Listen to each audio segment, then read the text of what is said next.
Rubin Kazani ku luan Mirlin Daku ka kaluar në turin tjetër të Kupës së Rusisë, fal formulës së çuditshme që ka ky turne duke vazhduar rrugtimin në play-offin rajonal.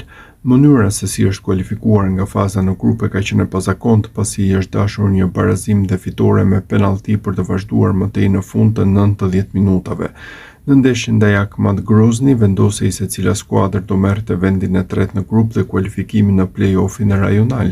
90 minutat e ndeshjes u mbyllën me rezultatin 3-3 me golin e tretë për vendasit, të cilin e shënoi Shaban Haxhaj.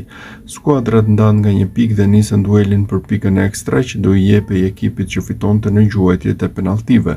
Aty Rubin Kazani u tregua më i saktë dhe falte realizimeve të Dakut e Hoxhës triumfoi 4-3. Kësisoja doli të merrte vendin e tretë në grup dhe të vazhdonte më tej rrugtimin në turne fal kësaj pike shtesë që nëse do i shkonte ekipit tjetër do kishte eliminuar Rubin Kazanin.